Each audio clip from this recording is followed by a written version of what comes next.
Hello and welcome to this episode of Happenings at 2715. My name is Kurt Gibson, and joining me today is the athletic director at Palatine High School, Jerry Dobbs.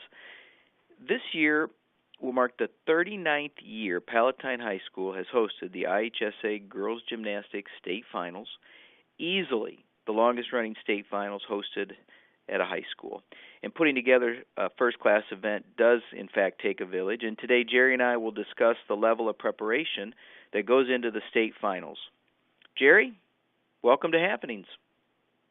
Thanks, Kurt, for having us. It's always a pleasure to kind of work with the IHSA on all these different events and stuff. So thanks for talking to us about it today. Yeah, our pleasure.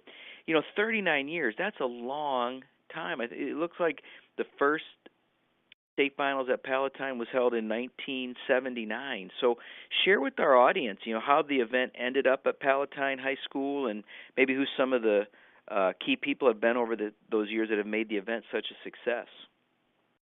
Yeah, back in '79, our athletic director at the time, Chick Anderson, had a passion for state gymnastics. We had a very good team and people in the area, and had an outstanding individual, Lori Erickson, who's now in our Hall of Fame up here at Palatine High School. And the Palatine just opened a new building, and Chick wanted to kind of jump in and help highlight gymnastics in the state of Illinois and some of his own athletes and stuff. And so he was able to get the state meet to come from Maine East over to Palatine High School. And his secretary at the time, too, Annie Hernandez, was a big part of gymnastics, and it's just kind of become the tradition here at Palatine, and it's something we've always welcomed and things. So that's kind of how it got going.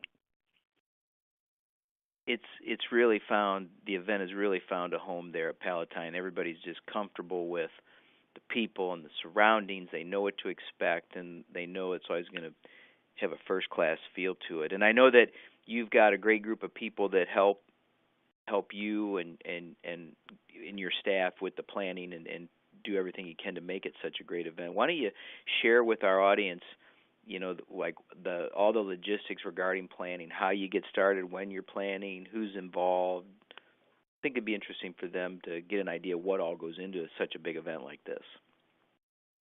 Sure. Usually it's sometime after Thanksgiving, and we kind of get rolling in the winter sports. It kind of gives me a little bit of time to start, changing the focus and start doing some behind-the-scenes stuff with the state gymnastics meet. And we've changed some things since I've been doing this for 21 years now, and we've added some video screens and some different things with that. So that kind of gets us rolling a little bit earlier, and I just make sure that the company that we're using is all on board, and all the different upgrades and stuff that we need is in place. And I have them work with our tech department pretty closely, and that's Bob Schutz here at Palatine High School. Has been with us too for almost the same 20-some years that I've been here, and they just kind of start working with the video people there. Also, I start with the state and work with 3 different administrators throughout the state's change as far as who's been the lead administrator from the IHSA, and Kurt, you were one of those, and that was always a pleasure working with you and stuff. And then just kind of getting the budget put together early on before winter time with that. And then I've always had a meet manager, and then my assistant athletic coordinator helps a lot with the meet, and that's Amy Curry Patrika, and then also Patty Leaf Burke helps with that a lot in their planning. They start doing behind-the-scenes stuff, sometime usually before Christmas, and then really get going after we get back from winter break.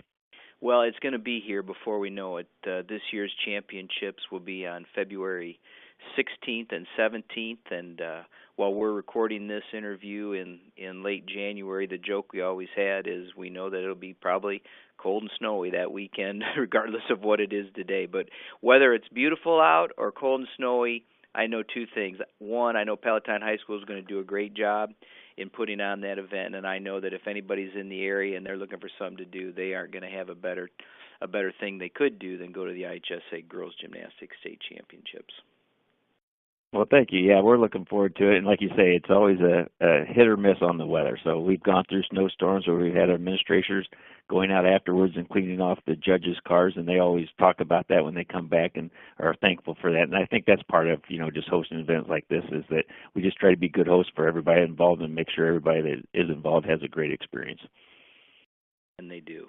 Well, Jerry, thanks for joining me this week on Happenings at 2715. The association has been extremely fortunate to have wonderful people like those at Palatine High School for nearly 4 decades now. Have hosted our girls gymnastics state finals. So thanks to you and your staff for all that you do. You're welcome. Thank you, And Kurt. so on behalf of our thank you. And so on behalf of our entire production team, thanks again for listening to this edition of Happenings at 2715. We look forward to meeting you again over these same airwaves next week.